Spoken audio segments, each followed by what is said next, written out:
4 years ago, I embarked on a journey to create a natural sanctuary in my backyard, a raised sleeper pond with a mix of koi and goldfish. It was 3,800 litres. The plants had done extremely well, and overall I was pleased with the end result. My goal was simple: to create a healthy environment where fish could thrive, plants could grow, and water would remain clean and clear year round. In the beginning, my filtration system worked perfectly. The water was clear and the fish were healthy, but as with any growing ecosystem, things began to change. As the fish matured, especially the koi, they grew much larger than I had initially anticipated. Then came a twist: a neighbour died, and I rescued two more koi that had nowhere else to go.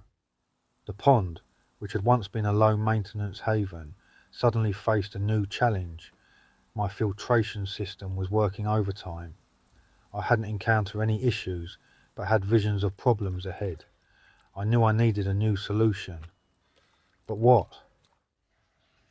I considered many options: upgrading the mechanical filter, or even investing in a more sophisticated filtration unit. However, none of these solutions felt right. I wanted something natural, something that would work with the environment, not against it. That's when I stumbled across the concept of a bog filter. At first I was intrigued. A bog filter is a natural filtration system that mimics the purification processes found in wetlands. It uses a combination of plants, gravel and beneficial bacteria to naturally clean the water. No harsh chemicals, no constant need for maintenance. It seemed too good to be true, but I had to give it a try. Now, bog filters can be built in many different ways, but I decided to start with something manageable: a 120 litre half whiskey barrel. This size made it easier to experiment with, while still having enough capacity to make an impact on my pond's water quality. For the media, I used a combination of pea gravel and larger Scottish pebbles. The pea gravel was essential for filtration. It's fine enough to catch debris while providing ample surface area for beneficial bacteria to colonise. The larger pebbles on top not only look great, but also help secure the gravel and protect the roots of the plants that would grow in the filter. One key to a successful bog filter is the flow rate. I connected the filter to a 900 litre per hour pump, which moves water from the pond into the filter at a steady pace. This allows the water to slowly percolate through the gravel bed, giving bacteria and plant roots time to do their job. Once the filter was set up, it was time to plant. I chose 3 orange peel plants, still in baskets. These are great for nutrient uptake, and they quickly started to spread their roots throughout the gravel. What makes bog filters so effective is the role of plants. They absorb nitrates and other nutrients from the water, helping to prevent algae growth while keeping the water clean. So why does this work? To understand that, we need to dive a little deeper into the science of filtration and nutrient cycling. Let's break it down. At the core of any bog filter are the beneficial bacteria. These bacteria colonise the gravel and pebble surfaces, and they're responsible for breaking down harmful toxins like ammonia and nitrites, converting them into less harmful compounds like nitrates. Ammonia is especially dangerous for fish, as it can damage their gills and impair their ability to breathe. Once ammonia and nitrites are converted into nitrates, the plants step in.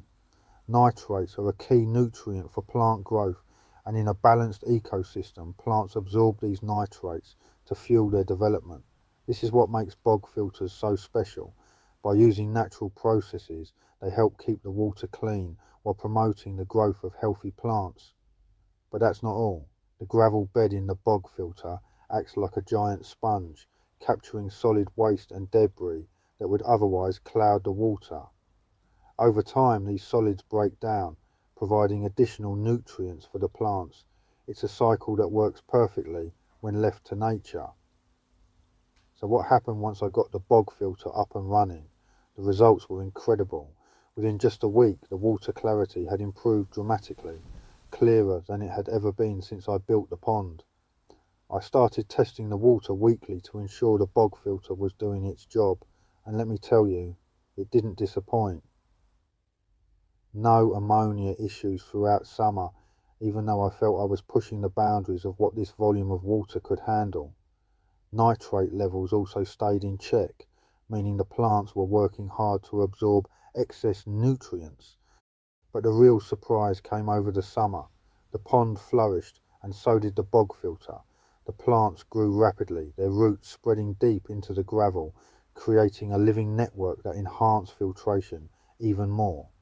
Wildlife, including snails and insects, made their home in the filter, adding another layer of natural balance to the ecosystem. But as with all things in nature, seasons change.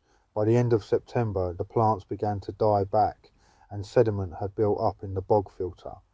The leaves from the plants fell into the gravel, and while the filter was still working, I noticed a slight change in the water tests. For the first time, I saw a faint trace of ammonia in the water coming from the bog filter. It wasn't alarming, but it was a signal that the filter had reached its capacity. After months of working flawlessly, it was finally time for some maintenance. I cut back the plants and carefully cleaned the gravel, using pond water to preserve the beneficial bacteria. The sediment build-up was quite alarming, to be honest. I had researched how to build a bog filter with flush valve at bottom, but this was a bit of an experiment. I wanted to see how long one would continue to work, just left alone to do its thing. I believed as I had additional filtration, I would not have to size it correctly to the pond, like advised. The plant roots had grown deep and quite embedded. The whole process was quite disgusting but interesting. It was the top layers of the bog that seemed to have the worst deposits. It took time, but I gradually removed as much sediment as possible.